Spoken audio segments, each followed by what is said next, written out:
Welcome to Winds of Change, brought to you by Wyoming Humanities. I am your host, Emmy DeGrappa. Winds of Change is a unique focus on the people, places, and history of Wyoming. Please sign up for our newsletter by clicking on the link in the description. Learn more about us at thinkwy.org. That's THINK for think, WY for Wyoming, thinkwy.org. And in this new series that we're doing, we are featuring what we call Spark, Places of Innovation. And I'm going to let Lucas talk about that more. Lucas is my co-host with me today, and he's our program coordinator with Wyoming Humanities. And Places of Innovation highlights the ingenuity of rural Wyoming. They do that through voices, visuals, and experiences of those who've lived it or are living it, whether technical, social, cultural, artistic, or a blend of all those. Innovation reflects the unique spirit of rural communities. And in these Spark conversations, and congratulations, Elle, who's with us today, I'm going to introduce our special guest, Elle Hubbard. He's going to talk about his work as a contemporary Indigenous artist. Elle has a rich heritage, both from the Navajo and Northern Arapaho tribes. He spent his early years in Idaho Falls, Idaho, and Las Vegas, Nevada, far from the reservation, actually. But still, his parents instilled in him a strong pride in his native roots. And at age 17, Elle moved to the Wind River Reservation, which deepened his appreciation and respect for his tribal cultures. And so that shaped his personal and artistic identity. And I want to say welcome, Elle. Thank you. That was a great introduction. Like, I've never heard a better introduction than that. So thank you for that. Here. And I'm so happy to be here. So first off, because we're doing the Spark exhibit right now, it's in Torrington. It's a Smithsonian exhibit. I'm going to let Lucas talk about that. And then it moves to Douglas, I believe, right, Lucas? Yeah, in fact, next week. I know it's shocking, but it's already happening so fast. Early July, it'll be in Douglas, which is pretty cool.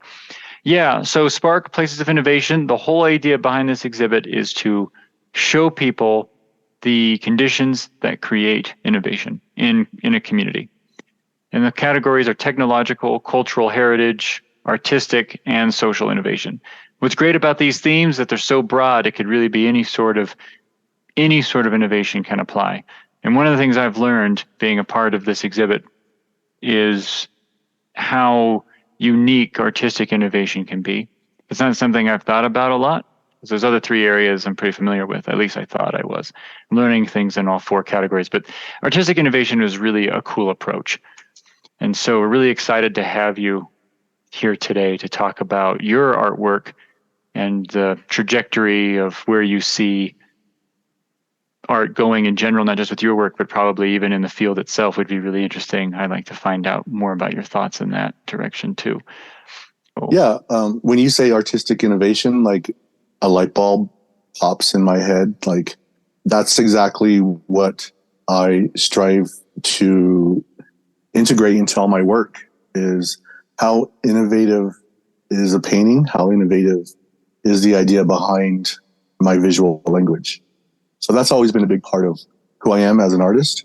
And I think a lot of it had to do with, growing up off the reservation when I was younger and being exposed to different cultures and just living in a smaller town like in Idaho Falls. That's a small town. But then moving to Vegas, and then as a young adult in the 80s, you kind of start to find your place, and that's when you really start to question your identity. And we would come back to the reservations every summer. My mom would bring us to the Wind River Res every summer. So we knew who our connections were, our bloodlines. And so I think that really helped me determine, who I was going to be and who I was at a younger age. And then once we moved back to the reservation when I was 18, I finished out my senior year at Wyoming Indian High School. And it was a big culture shock for me, so I wanted to get out any way I could. So I went to art school in Santa Fe, New Mexico, and met a bunch of people. But see, I was doing art this whole time. I was making, drawing, not really painting, but just being involved in the arts And when I went to art school, it was kind of a big wake up call because I was doing super realistic stuff, working from photographs and stippling and trying to make it as realistic and as close as I could. But art school kind of does a weird thing to you. It opens you up into looking at other artists and other art. And, when I first got to art school, I was like, oh, I don't understand what abstract art is. I don't like it. So that was my immediate, response to abstract art, which is weird because I do that now. I use a lot of abstract forms in my paintings. So then I was able to meet a lot of mentors and people, other artists that were really great at what they did, but they were also teaching at the school at the time, like C. Mac Stevens. Dwayne Slick was my painting teacher. One time in my painting class, I was so excited because I was able to get a grant to go get art supplies. So I ran to the art supply store, bought all these expensive paintbrushes, and Dwayne Slick would not let me use a single paintbrush the entire semester. At the time, the school was sharing the campus with the College of Santa Fe. So the Institute of American Indian Arts, had these old army barracks as studios. So it was really run down, junk all over the place. And Dwayne would pick up stuff off of the floor and he'd hand it to me and he would say, here, use this for the whole class. And I never got to use all my new paintbrushes the entire semester. So that kind of opened up my idea of like, what is he doing? And I hated him at the time because he didn't let me use my paintbrushes. But later on, years later, I started to realize like he was trying to, pull me out of this very rigid box of an artist, of what I thought I was as an artist and as an Indigenous person. As Native artists, we kind of feel like this pull towards making art for tourists or for non-artists or non-natives. And so the art begins to look a certain way. There's a certain style to that when it's focused toward consumerism or trying to sell a painting. And I right off the bat, I said, I don't want that to be my motivation.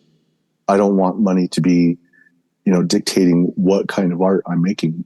So I've always just kind of allowed all these teachers, these great teachers, like I can't stress enough how amazing these teachers were at that time in the 90s in Santa Fe. I used to work for them. I used to sometimes clean their houses to make extra money. And some of these older artists that were already established, were kind of taking me under their wing and showing me other ways of making art, installation and conceptual art. And I really like that. And I think that's when I really found where I was comfortable as an artist, as a Native artist. And I found out that you don't have to make paintings from black and white, 1800 photographs. They don't have to look like the Edward S. Curtis photographs. You can paint about what's important to you, and that's where I focused. And so I did a lot of traveling after art school. I went and lived on the East Coast, lived on the West Coast. I went back to Vegas and moved around a lot, met a lot of different people. And so I really liked meeting new people and going through all kinds of experiences, whether they were bad or good. And now that I'm older, I'm starting to rely on those memories and stories. And as an Indigenous person, that's how a lot of our information and our history and our knowledge is passed on through storytelling, oral storytelling. A lot of my work is based on that. It's interesting because art as an Indigenous person is kind of complex, I think, because especially being a contemporary artist, what's the difference in your mind between the traditional Native American art and the contemporary Native American art? I've never really seen a separation between those two. I think a lot of it is based on this very colonized way of viewing Native Americans in itself. I think the art is seen as more anthropological rather than as something innovative. but I don't really see a solid line between traditional arts and contemporary arts. Because with traditional arts, you're receiving the information from an older generation that's thousands and thousands of years older. It's an ancient knowledge, and that's being passed down, and you're utilizing that knowledge with whatever you're making. And as a painter, as a contemporary painter or sculptor, I think that you're doing the exact same thing, but the product that you're producing is, it could be anything, like a painting or a sculpture or beadwork. I don't really see a difference.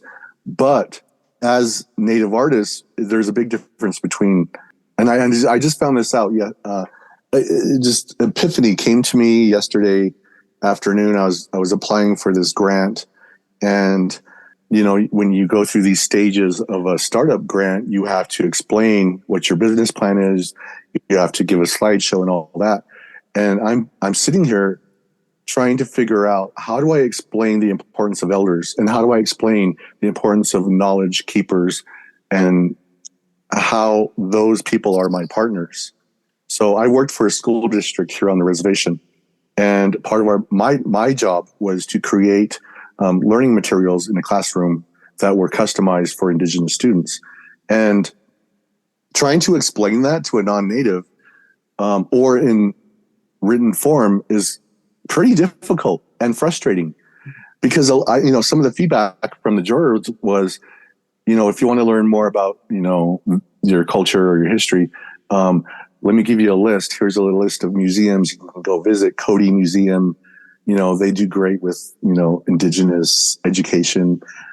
They gave me a list of books, and I'm like, wait a minute, this is kind of insulting, because a non-native, and we've had to deal with this for years, of non-natives telling us how to research our own culture or language. I got a pep talk and I moved on, and I said, no, I need to submit it, because I was ready to just give up and say, it's useless trying to explain to someone who doesn't understand, or is, because a lot of those comments were aggressive. A lot of them was like, well, this makes no sense. I still have no idea who your partners were. And I had it clearly marked in the my business plan of who my partners were. And I had to go in there. And so I kind of responded to all those comments with, I'm not here to teach you the importance of our elders or the knowledge keepers or the language speakers. That's your job.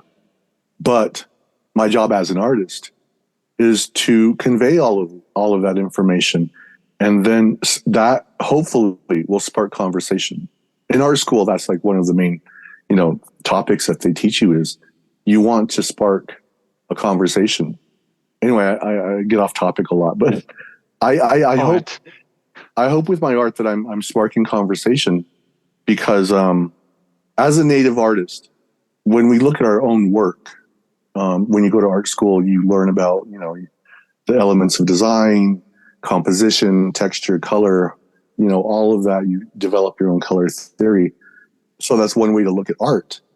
But to look at the content or the concept behind the visual language, I think you really have to have some insight and appreciation for Native culture to really get it, because it is difficult to bring up these subjects of Indigenous knowledge without pushback.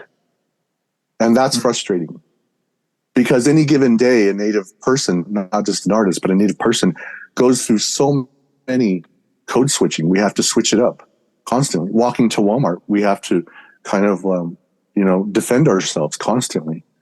We have to demand our space that we occupy. And that's unfortunate, but that's something that we're all used to doing. Like when the differences between communities as well. Like when I first got to Jackson, I had a show in Jackson, and everyone was so super nice to me and saying, hi, how are you doing? And I'm like, what do you need? What do you want? Why are you talking to me? And that's a very aggressive way of communicating. But it's because we've had to do that. We've had to defend ourselves for so long, and we've had to demand our own space. Because my mom, she's a little bit elderly, and she came with me, and she's like moving away from everyone coming the opposite way. And I'm like, Mom, don't move out of the way. You don't need to move out of the way, Mom. But she comes from a generation where that was normal. You had to make space for others instead of demanding your own space. And I think that I touch on all these issues, Native issues, but I do it in a subtle way. I consider myself an activist, but I don't scream. I used to when I was younger. I used to protest a lot, but I think as you get older, you find your own voice and your own language of how to protest and how to bring up these issues through your art. Yeah.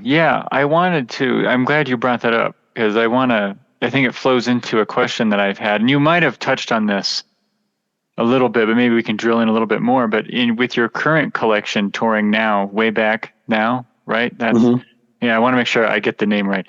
I've noticed that in a lot of art, and I could just be, because I'm not an artistic person really. I like to look at it, but I don't, so I'm no art critic, I should say. I'm not a professional in any way. But I've noticed that with some art, it's an expression of a moment, like it captures a certain feeling or a time and space among so many. I mean, the definition's broad on purpose, I think. So where do you see your current collection in the moment now or in before? Like where would you place that? It's kind of... That's such a good question. I love that you asked that, because recently I've been really thinking about my connection to my culture historically, and how it's been portrayed or how it's been presented in a museum. And so all my current work, there's a word that popped in my head, and it was timeless and time travel. And I just like the idea of like occupying space in 3 different dimensions: the past, the present, and the future. And so when Susan Durfee, who used to work for the Central Wyoming College in Jackson, she was the one that organized the show, along with Una from the center at Jackson. I was explaining to her like the meaning behind the paintings and how the connection and the ties it had toward my tribes. And so a lot of the work, I kind of reference time travel, because we are time traveling. We don't have categories or separation of history. Like we are living history, but we're also living for the future. So it's like a weird concept that kind of just recently seeped into my work. And it's really interesting because I like the idea of space-time and just how I truly believe that we are able to live in the past and occupy the present and, prepare for the future. And that's my connection. That's how I stay connected to my people. And I feel comfortable. That's a good space to be, because I feel comfortable being there, because then I feel close to those that have passed on. And through memory and story, I keep them alive.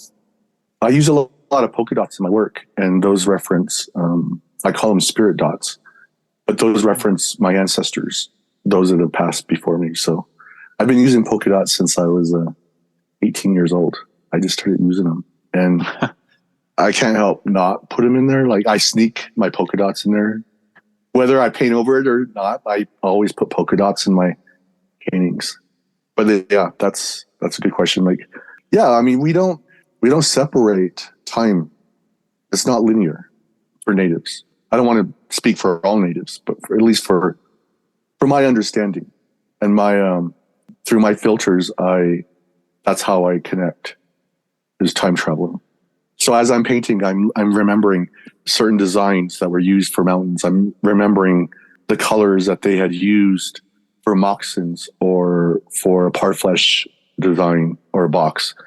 Or maybe I read somewhere that, about my ancestors, Chief Black Coal, or I remembered the concept. I'm really interested in the concepts of how my people lived a long time ago, and then how they lived when reservations were being formed, and how we live now, and how some of the things that how we do things and how we look at things, how we live our lives on the reservation, how that directly connects to our past, and how is that going to affect our future? for the generation coming up now. You know, elders always dictated on who was able to be in a relationship with, because they knew your bloodline, and if there was any kind of connection, like if they were related some way, the grandmothers would always be the ones to say, "Nope, you can't be with that person because they're your relative."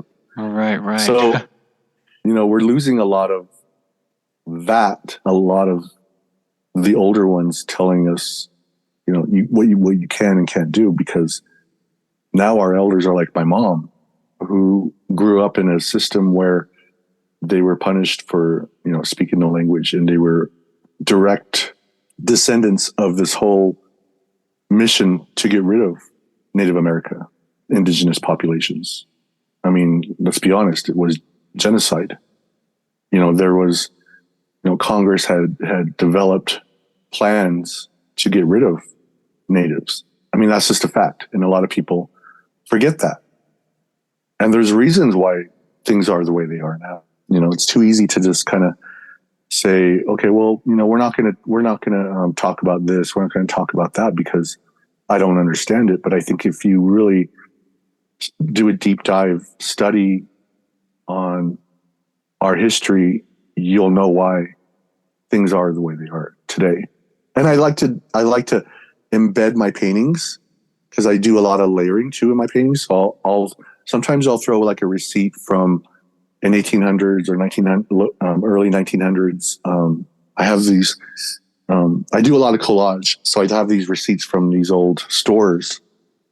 And a lot of people, you know, there's a big trend in Native American art right now, in the Native American art world, that is ledger drawings or ledger art. And I think that if you're going to approach a certain style, that you have to kind of give it credit to where the origins came from of what ledger drawings were. And a lot of the ledger drawings were from imprisoned natives. You know, our warriors were imprisoned, and they were remembering situations, they're remembering relationships. Sometimes they had 2 wives, 3 wives, and they were drawing these on ledger paper because that's what was available from the soldiers. And so that was a time where it went from buffalo hide painting to ledger drawing. And I think that with ledger, I think that if we're going to do an homage or do a reference to ledger art, I think it needs to be done in a respectful manner, a respectful way, a way where you're remembering why our ancestors had to draw on ledger paper. So I've done a few things where I'm using ledger paper, but not in the style, because I think that that belongs to them, that generation of artists. And there was no real separation of art between indigenous artists or people. There wasn't like, oh, it's time to make art now. It's time to do beadwork. It was just a part of our everyday life. And I think that's interesting how when they were drawing these images on ledger paper, it was portraying memory and story. And I try to invoke all of that within my own work. That's a very compelling answer. I think there's a lot to think about there for sure. Thank you for that answer. This leads. I'm sorry, Emmy. I'm kind of dominating the questions, but I have this brought up another question that I had, and I don't know if it's because you mentioned the perception of time isn't linear, and that's a pretty cool interpretation. It's very different. I'm a historian by training, in theory, right? That's the idea, and so wow. Cool. It's not really. It is kind of cool, yeah, but it's not something we don't really sit down and discuss a concept of time. And so I'm pretty intrigued by this question, and in your artwork, how it relates to this. So historians, we often wrestle with memory and how it's written down and the difference between the memory and what the actual event was, which is why we need so much other evidence to collaborate what someone wrote down or something, especially if it's an event, you know, versus what someone's just writing their personal feelings about it, which is different, right? If we're really trying to find something. And so in your work, and you've alluded to this a few times, I think, but how do you interpret / handle that big memory piece? And you've kind of alluded to that with the ledger art, and I thought that was really compelling, but I don't know if you could dig in that a bit further for us. Yeah, sure. So just hearing you talk about you being a historian and how oral traditions are important, and how Native, or at least for Arapahos, Northern Arapahos, we took storytelling as fact. And so one activity we did, I'm going to reference something that I had done while I was working for the school district. I had 2 coworkers, and we would come up with these activities. And one activity was, and it was seasonal. So, if it was fall time, we would do what our people would normally be doing and turn them into lesson plans or activities. Mm-hmm. So during the winter time, one of our activities was storytelling, but it's not storytelling in the way a non-native would picture it. Because as a native person, storytelling is very important, and that's how we would pass on information and or teach the younger ones how to even listen. It starts with how to listen and how to be still and how to process information. So one thing wasn't just that one thing. It involved, all these different components of how to learn, how to listen, how to be still. And that was very important. So we wanted to bring that back. And so we had invited elders from the community to come and tell stories in Arapaho. And these were Arapaho stories. But before we begin a lot of these activities, before we even began anything, we let the students know why it's important to learn it, how to listen, and how to process information. And so that was a big deal for me. As a native artist, you start to organize these ways of researching your own history. So explaining my history is important as reading a book. So when I'm talking about something, because when you ask, it's kind of frustrating, because when I was younger, I used to be like, and I wasn't raised on a reservation. So when I wanted an answer for something, I'd ask an elder, and they would never give me a direct answer. Mm-hmm. They would start here, and then they would go on this tangent. I thought, and in my head, I'm thinking, like, what are they talking about? This doesn't reference anything that I just asked. And so they would tell me this big, long story that I did not understand. And then they would always come back to the same point of origin and tell me the answer. But in order to get there, they had to take this journey to get there. And you had to have patience. I didn't have that ability to listen. And I can honestly say now I do. So when you're in a conversation with an older person on the reservation, you better set some time aside. Even if it's a simple question, you better set at least an hour time aside to get an answer. So that's how important oral tradition is, because I think a lot of people they hear, oh, it's an oral tradition, or it's an oral story, or this history comes from, it was handed down from stories. Well, and once they hear that, they kind of dismiss it, like, oh, it was told by so-and-so. And you kind of have this preconceived idea of like, oh, those stories must have, developed into something else along these years. But that's why it was so important when an elder talks, you listen for every word that they're saying, because there's certain things everything that they're telling you is important, whether it refers to your question or not. Everything is important that they're saying. And it's important to intake all of that, because when they do finally give you an answer, if they give you a direct answer, the process of getting there is more important. So when we're talking about certain stories or certain events that have happened in the past, I think it's important to really realize, like, what's the setting? Who's telling me this? And really taking note of the time and place, your surroundings of when you're hearing these stories, because that's important as well. Everything is important when hearing historical stories. But, we're in this digital age now where you can easily start recording. And I used to do mini documentaries for the students at the school district, where I would interview elders and they would tell us stories. But it's really easy for technology to kind of take over or to take the lead. And I kind of fell into that. Like for a few months there, I was like, we have the technology, we have the tools to do this. You know, why don't we do this? And then, you know, my coworker, Elena Singer, she kind of slowed me down. She was like, well, why are we doing this? What's the purpose behind this? And I was like, oh, I just thought it would be cool. And I'm like, wait, no, we shouldn't do things just because they're cool or because we can.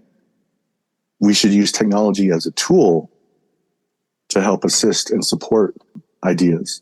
Just like when I'm painting or drawing, I shouldn't just paint or draw something because I know it's going to sell or I know it's relatable. That's taking the easy route. Or throwing some neon colors on a black and white photograph, you know, copy and calling it good and calling it native art.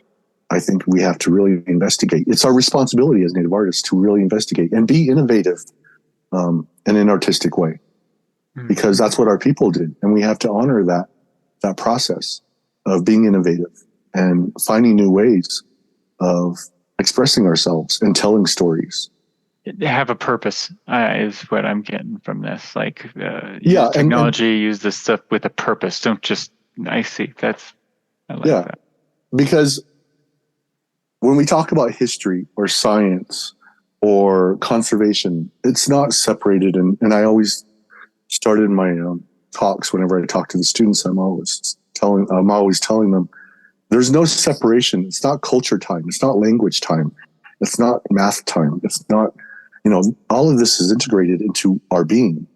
And our people looked at the stars every day. They looked at the ground. They looked at the sky, and they figured out how to live within these environments, how to live in a good way, in a very cohesive way, where you're respecting the animals, your fellow people. And, you know, I'm not saying that we were, you know, living in the Garden of Eden, you know, running around naked, but we had a respect for our environment in a way where you don't want to sensationalize it or romanticize it.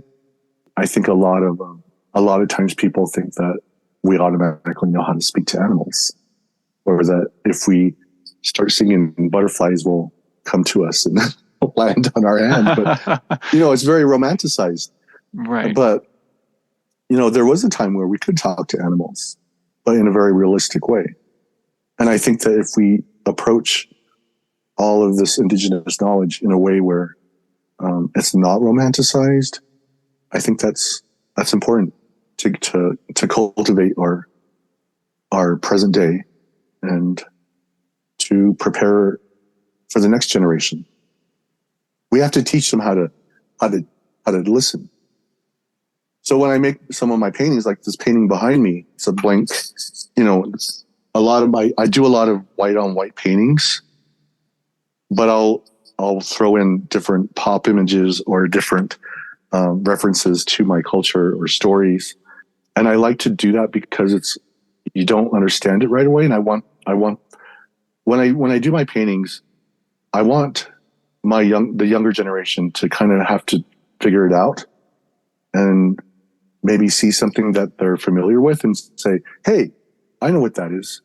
I did a painting of geometric forms, and I asked one of my friends, she's not an artist, and I asked her what she thought of it, and she was like, oh, you're referencing stars, DNA, and turtles. I was like, well, you got it. You understood it. And it was just from geometric, but she probably knew what those geometric shapes meant. As a collective, I think we have an understanding of what certain designs, visual language, what it means, because a lot of our families do beadwork. A lot of them make beadwork, and they come up with their own designs, but they're based within their own families of what they created. And I think that's really interesting how those designs are passed on, or how that visual language is passed on through. It went from quill work to beads to incorporating different mixed media now. When even a simple earring can mean something, or it could just be decorative. You know, not everything has to be serious and relatable to, our culture. I think sometimes things can be decorative. I can throw Mickey Mouse on some tissue paper and make a lamp. Sure. Is that Indigenous art? Yeah, I think it's Indigenous art, Well, I think what was interesting about Lucas's question and the way you explained the storytelling with the elders is that not everything can be found in a history book, right? And a lot of times that gets lost on us because when you are, in college and you're searching for the right information, you're searching for the facts. You want everything to be factual so that when you put it out there in the world, it just doesn't come from one person's mouth. It comes from a lot of different sources that you can reference, right? And I think that's what's been very difficult about understanding Native American history is because it is storytelling. And that's how they passed on their history to each generation. So my question is, how are you bringing that up again to your young people? How are they understanding how important it is to learn from their elders? Has that become lost? And are you, reviving it through your artwork and through your teaching? I would like to believe I am. I'd like that question because you bring up a good point of storytelling and how a non-native would kind of view storytelling as like, oh, it's a myth or a legend. And I'm always correcting people saying, no, we don't have a myth. There are no legends. That's fairy tales. And they kind of put that category of native storytelling into this myth or legend box. And so before we would start any activity, if we had someone telling a story, we'd make sure that the students knew this is not a myth. This is not a legend. This is factual history. This is a part of you that we're telling you. And so we always made a point to make sure that the students heard this. And then we would tell them the importance of how to listen and why it's important. And now a part of your question was, do I think we're losing that? I don't think we'll ever lose that, but I think it takes on different forms. And I think I would like to believe that I'm a part of that movement of how to be innovative and how to storytell and how to rely on memory in a factual way, and then present it in my own visual language, in my own style, I guess. And that doesn't have to be, artistic. It can be if you want to be a mathematician, if a student wants to grow up and work for NASA, or if they want to be a carpenter, why not do it from an Indigenous perspective and rely on what you were taught or those stories that were told to you? Why do our houses, if you are a carpenter, if you grew up to be a carpenter or an architect, why do houses have to be box with a triangle top? Because you look at the triangle form of a teepee, it's effective, it's efficient. Just the whole form of a triangle has been used in architecture throughout the world. You look at the pyramids in Egypt and South America, and even here in our own lands. That form, even the teepee, why aren't we pushing more Indigenous students to go on to architecture school to become architects? And why aren't we supporting, carpentry? Why aren't we supporting other vocations where we're integrating Indigenous knowledge? If you're a mathematician, look at geometry and how geometry was based within our own ways of living as Indigenous people. So I think it's important to distinguish that storytelling is not myth or legend, and that it is factual, and that there are embedded stories within those stories and lessons to be learned within those stories. Does that answer your question?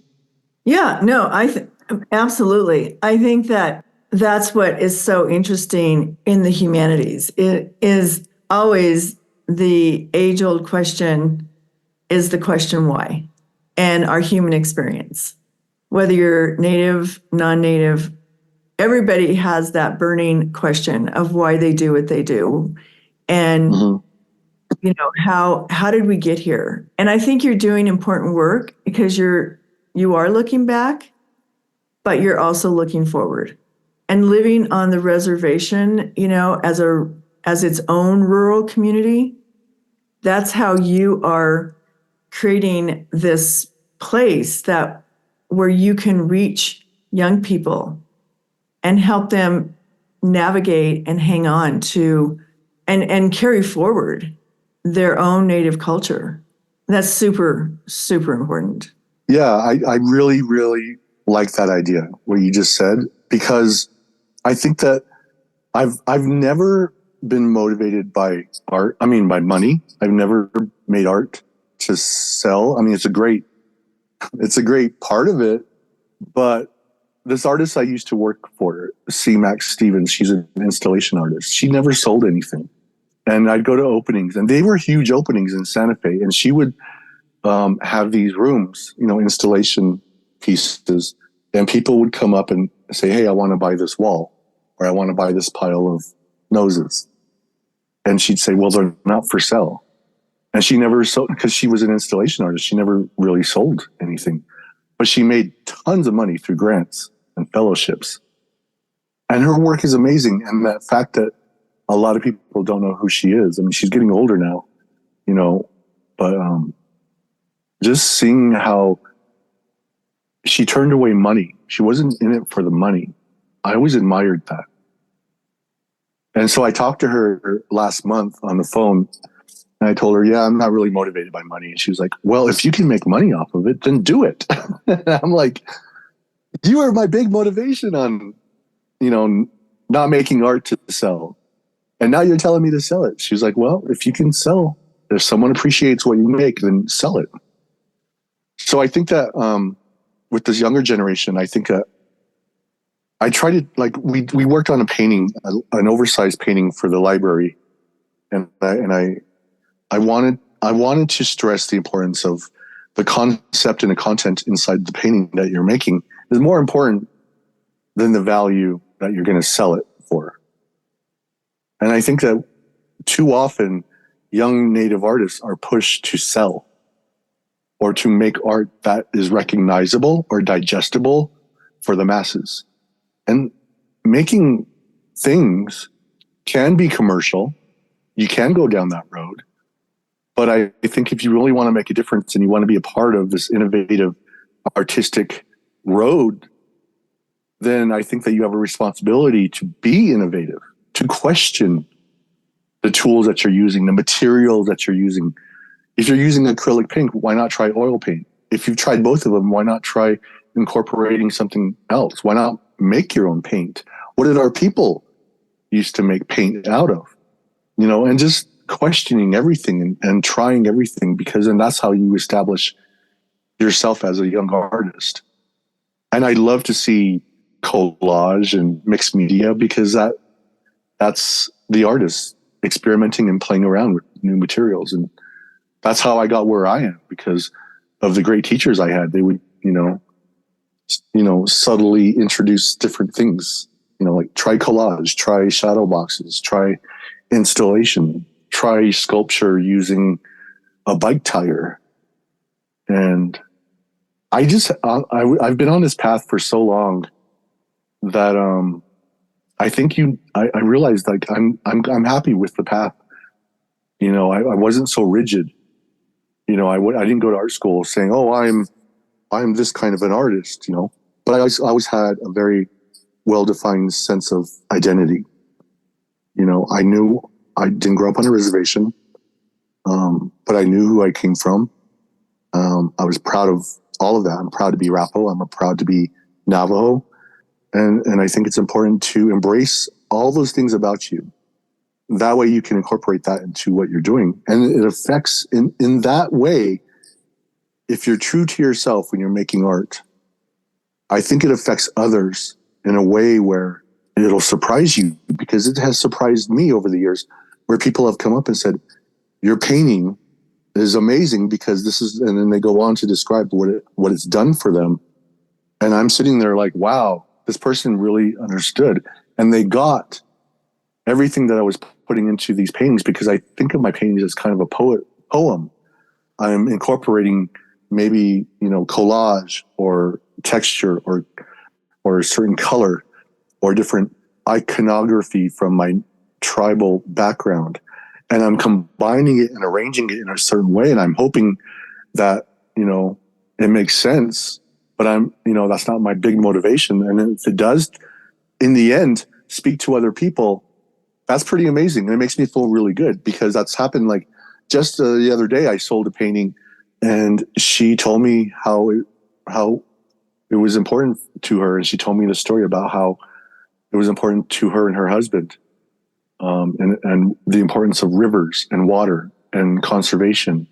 And we went on to this tangent, this conversation about this river in Jackson, how it goes underground and how it's formed and how it's controlled. And that whole conversation started from one painting.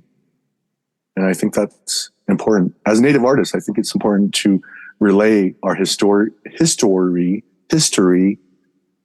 into our paintings, and not just do a pretty painting and hopefully sell it for $10,000 so I can pay the rent. You know what I mean? I'm in this for the long haul. I will be doing art for the rest of my life. And I'm more interested in creating innovative, progressive art.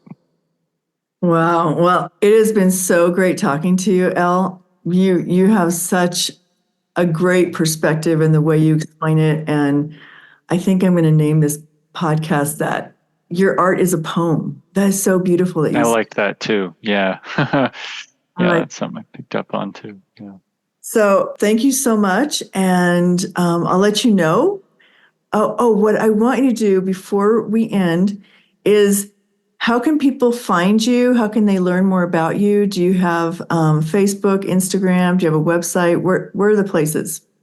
Yeah, so I'm on Instagram. I that's the main social media where I post all my artwork and events coming up. And you can find me at L Hubbard Art. That's ALHUBBARDART. Okay, great. All right. And I'll be showing in Jackson at the Historical Museum, and I'll be in Cody in July, the third week of July. Yeah, I'll be doing an artist residency there. So if you want to stop by and say hi, you want to speak, you can reach me on my Instagram or come check me out in Cody. All right. Well, thank you. Thank you so much. Thank you. Oh, yeah. Thank you. Thank you. Take care. You too. Bye.